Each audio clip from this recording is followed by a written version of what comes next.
सतनाम वाहिगुरु साहिब जीओ।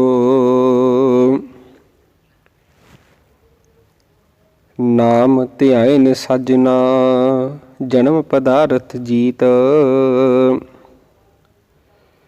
नानक धर्म ऐसे ही चमै कीतो पवन पुनीत।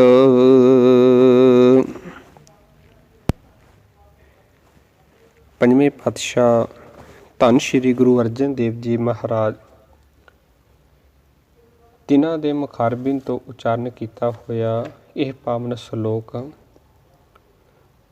जो आप जी ने बड़े ही प्यार दे नाल सरवण किया है। आओ प्यार वालिओ समझण की कोशिश करिए कि पंजवें पातशाह जी सानू इस पावन सलोक के अंदर की समझाउण दा यतन कर रहे हैं। पातशाह जी कृपा कर दे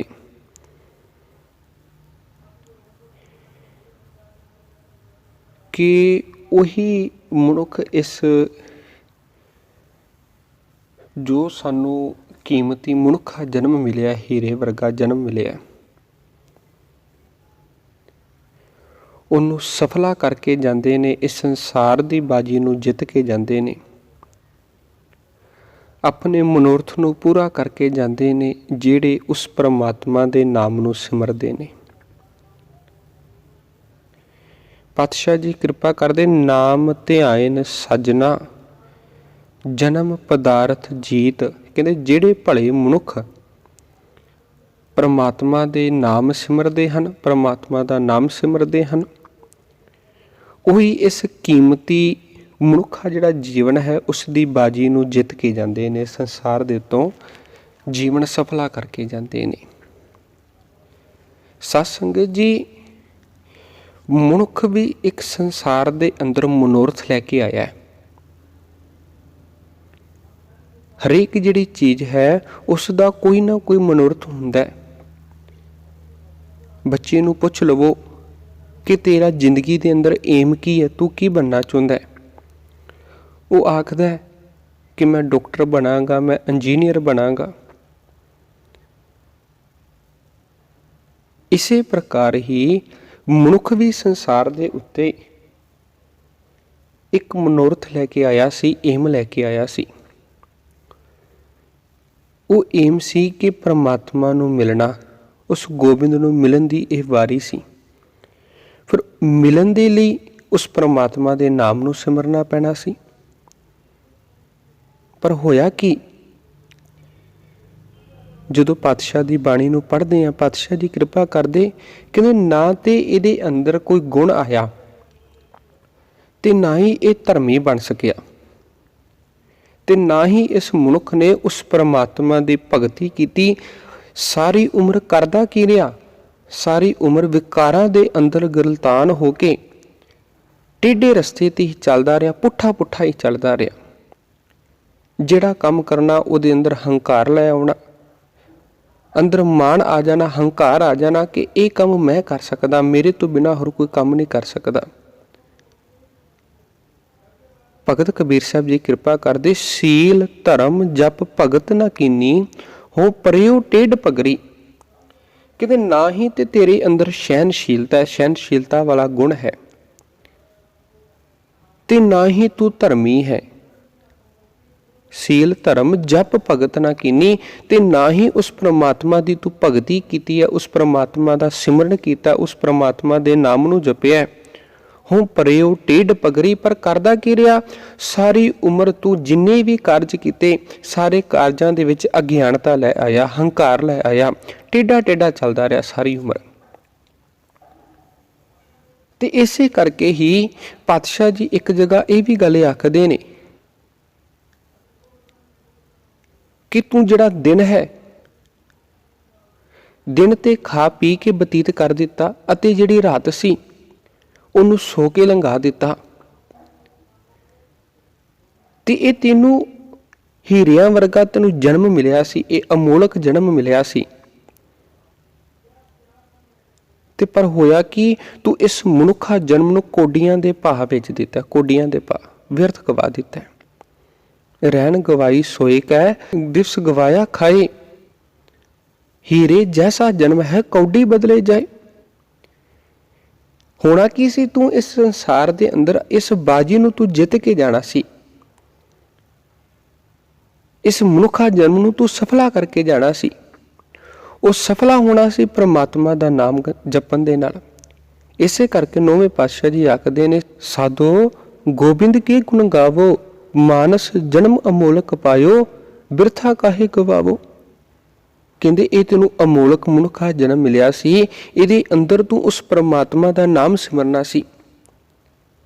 ਤੇ ਜਿਨ੍ਹਾਂ ਨੇ ਉਸ ਪ੍ਰਮਾਤਮਾ ਦੇ ਨਾਮ ਨੂੰ ਸਿਮਰਿਆ, ਉਹਨੂੰ ਪਾਤਸ਼ਾਹ ਜੀ ਇਹ ਗੱਲ ਆਖਦੇ ਨੇ ਕਿ ਉਹ ਇਸ ਸੰਸਾਰ ਦੇ ਉੱਤੋਂ ਪਵਿੱਤਰ ਹੋ ਕੇ ਗਏ ਨੇ, ਇਸ ਭਵਜਲ ਨੂੰ ਪਾਰ ਕਰ ਗਏ ਨੇ। ਉਹਨਾਂ ਆਪਣੇ ਜੀਵਨ ਨੂੰ ਸਫਲਾ ਬਣਾ ਲਿਆ ਇਸ ਸੰਸਾਰ ਦੇ ਜਿਸ ਮਕਸਦ ਨੂੰ ਲੈ ਕੇ ਆਏ ਸਨ।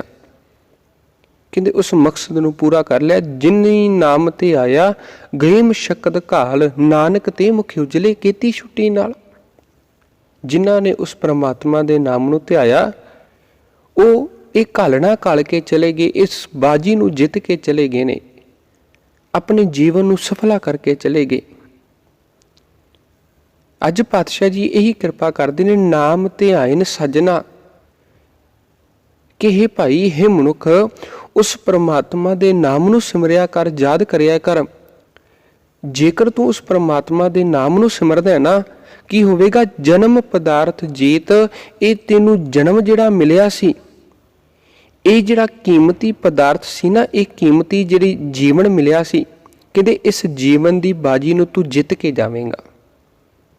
ਭਾਵ ਜਿਸ ਮਨੋਰਥ ਨੂੰ ਤੂੰ ਲੈ ਕੇ ਆਇਆ ਸੈਂ, ਉਸ ਮਨੋਰਥ ਨੂੰ ਪੂਰਾ ਕਰਕੇ ਜਾਵੇਂਗਾ। ਨਾਨਕ ਧਰਮ ਐਸੇ ਚਵੈ ਕੀਤੋਂ ਪਵਨ ਪੁਨੀਤ। ਹੇ ਨਾਨਕ, ਜਿਹੜੇ ਮਨੁੱਖ ਆਪਣੇ ਇਸ ਜੀਵਨ ਮਨੋਰਥ ਨੂੰ ਸਮਝ ਲੈਂਦੇ ਨੇ, ਜਿਨ੍ਹਾਂ ਨੂੰ ਪਤਾ ਲੱਗ ਜਾਂਦਾ, ਸਮਝ ਆ ਜਾਂਦੀ ਹੈ, ਕਹਿੰਦੇ ਫਿਰ ਉਹ ਇਸ ਜੀਵਨ ਦੇ ਅੰਦਰ ਉਸ ਪ੍ਰਮਾਤਮਾ ਦੇ ਨਾਮ ਨੂੰ ਸਿਮਰਦੇ ਨੇ, ਕਿਉਂਕਿ ਉਹਨਾਂ ਨੂੰ ਇਸ ਗੱਲ ਦਾ ਪਤਾ ਲੱਗ ਜਾਂਦਾ ਹੈ, ਜਪੋ ਤਾਂ ਏਕੋ ਨਾਮਾ ਅਵਰ ਨਿਰਾਫਲ ਕਾਮਾ, ਕਿ ਜੇਕਰ ਜਪਣਾ ਹੀ ਹੈ, ਧਿਆਣਾ ਹੀ ਹੈ, ਉਸ ਪ੍ਰਮਾਤਮਾ ਦੇ ਨਾਮ ਨੂੰ ਧਿਆਈਏ, ਉਹਦੇ ਤੋਂ ਬਿਨਾਂ ਜਿੰਨੇ ਵੀ ਕਾਰਜ ਨੇ, ਇਹ ਸਾਰੇ ਕੀਤੇ ਹੋਏ ਜਿਹੜੇ ਕਾਰਜ ਕਿਸੇ ਵੀ ਕੰਮ ਨਹੀਂ ਆਉਣੇ। ਤੇ ਉਹੀ ਜਿਹੜੇ ਮਨੁੱਖ ਨੇ, ਉਹ ਫਿਰ ਇਸ ਭਵਜਲ ਸਾਗਰ ਦੇ ਅੰਦਰ ਆਪਣੇ ਜੀਵਨ ਨੂੰ ਸਫਲਾ ਕਰਕੇ ਜਾਂਦੇ ਨੇ। ਉਹੀ ਜਿਹੜੇ ਮਨੁੱਖ ਨੇ, ਆਪਣੇ ਫਿਰ ਇਸ ਮਨੁੱਖ ਜਨਮ ਨੂੰ ਜਿੱਥੇ ਆਪ ਸਫਲਾ ਕਰਦੇ ਨੇ, ਆਪ ਮੁਕਤੀ ਪ੍ਰਾਪਤ ਕਰਦੇ ਨੇ, ਆਪ ਉਸ ਪ੍ਰਮਾਤਮਾ ਦੇ ਨਾਲ ਇੱਕਮਿਕ ਹੁੰਦੇ ਨੇ, ਉਹਨਾਂ ਦੇ ਨਾਲ ਨਾਲ ਉਹਨਾਂ ਦਾ ਇਹ ਕੰਮ ਵੀ ਬਣ ਜਾਂਦਾ ਹੈ। ਉਹਨਾਂ ਦਾ ਸੰਸਾਰ ਦੇ ਅੰਦਰ ਆਉਣ ਦਾ ਮਨੋਰਥ ਹੀ ਹੁੰਦਾ ਹੈ ਕਿ ਉਹ ਆਪਣੇ ਨਾਲ ਨਾਲ ਦੂਸਰਿਆਂ ਨੂੰ ਵੀ ਉਸ ਪ੍ਰਮਾਤਮਾ ਦੇ ਨਾਲ ਜੋੜਨ। ਆਪਾਂ ਸੁਖਮਨੀ ਸਾਹਿਬ ਦੀ ਬਾਣੀ ਦੇ ਅੰਦਰ ਪੜ੍ਹਦੇ ਹਾਂ, ਜਨ ਆਵਨ ਕਾ ਇਹ ਸੁਆਓ, ਜਨ ਕੇ ਸੰਗ ਚਿਤਿ ਆਵੈ ਨਾਉ, ਆਪ ਮੁਕਤ ਕਰੈ ਸੰਸਾਰ, ਨਾਨਕ ਤਿਸ ਜਨ ਕੋ ਸਦਾ ਨਮਸਕਾਰ। ਕਹਿੰਦੇ ਉਹਨਾਂ ਦਾ ਸੰਸਾਰ ਦੇ ਅੰਦਰ ਆਉਣ ਦਾ ਮਨੋਰਥ ਹੀ ਹੁੰਦਾ ਹੈ ਕਿ ਜਿੱਥੇ ਉਹ ਆਪ ਮੁਕਤ ਹੁੰਦੇ ਨੇ, ਉਹਦੇ ਨਾਲ ਨਾਲ ਆਪਣੇ ਆਲੇ ਦੁਆਲੇ ਨੂੰ, ਦੂਸਰਿਆਂ ਨੂੰ ਵੀ ਮੁਕਤ ਕਰ ਦਿੰਦੇ ਨੇ, ਦੂਸਰਿਆਂ ਨੂੰ ਵੀ ਪਵਿੱਤਰ ਬਣਾ ਦਿੰਦੇ ਨੇ। ਫਿਰ ਇਹੋ ਜਿਹੇ ਜਿਹੜੇ ਮਨੁੱਖ ਨੇ, ਫਿਰ ਪਾਤਸ਼ਾਹ ਜੀ ਆਖਦੇ ਉਹਨਾਂ ਦੇ ਉੱਤੋਂ ਬਲਿਹਾਰ ਨਹੀਂ ਜਾਣਾ ਚਾਹੀਦਾ। ਅੱਜ ਪੰਜਵੇਂ ਪਾਤਸ਼ਾਹ ਜੀ ਕਿਰਪਾ ਕਰਦੇ, ਕਹਿੰਦੇ ਉਹ ਜਿਹੜੇ ਮਨੁੱਖ ਨੇ, ਉਹ ਆਪ ਤੇ ਆਪਣੇ ਜੀਵਨ ਨੂੰ ਸਫਲਾ ਕਰਦੇ ਹੀ ਕਰਦੇ ਨੇ, ਉਹ ਆਪਣੇ ਨਾਲ ਨਾਲ ਇਸ ਸੰਸਾਰ ਦੇ ਅੰਦਰ ਹੋਰਨਾਂ ਨੂੰ ਵੀ ਪ੍ਰੇਰਨਾ ਦੇ ਕੇ ਉਹਨਾਂ ਦੇ ਜੀਵਨ ਨੂੰ ਵੀ ਪਵਿੱਤਰ ਬਣਾ ਦਿੰਦੇ ਨੇ। ਉਹਨਾਂ ਦਾ ਜਿਹੜਾ ਜੀਵਨ ਹੈ ਉਹ ਵੀ ਸਫਲਾ ਬਣਾ ਦਿੰਦੇ, ਉਹਨਾਂ ਦਾ ਜੀਵਨ ਵੀ ਸੋਹਣਾ ਬਣ ਜਾਂਦਾ ਹੈ। ਸੋ ਸਾਨੂੰ ਲੋੜ ਹੈ ਅਸੀਂ ਵੀ ਗੁਰੂ ਦੇ ਉਪਦੇਸ਼ ਨੂੰ ਆਪਣੀ ਜ਼ਿੰਦਗੀ ਦੇ ਅੰਦਰ ਧਾਰਨ ਕਰੀਏ, ਤੇ ਅਸੀਂ ਵੀ ਆਪਣੇ ਮਕਸਦ ਨੂੰ ਸਮਝੀਏ, ਮਨੋਰਥ ਨੂੰ ਸਮਝੀਏ, ਤਾਂ ਜੋ ਸਾਡਾ ਵੀ ਸੰਸਾਰ ਦੇ ਉੱਤੇ ਆਇਆ ਹੋਇਆ ਜਿਹੜਾ ਜਨਮ ਸਫਲਾ ਹੋ ਸਕੇ। ਉਸ ਪਰਮਾਤਮਾ ਦੇ ਨਾਮ ਨੂੰ ਸਿਮਰੀਏ। ਸੋ ਵਿਚਾਰਾਂ ਦੀ ਸਮਾਪਤੀ। ਬੁਲਾਓ ਜੀ ਫਤਿਹ। ਵਾਹਿਗੁਰੂ ਜੀ ਕਾ ਖਾਲਸਾ, ਵਾਹਿਗੁਰੂ ਜੀ ਕੀ ਫਤਿਹ।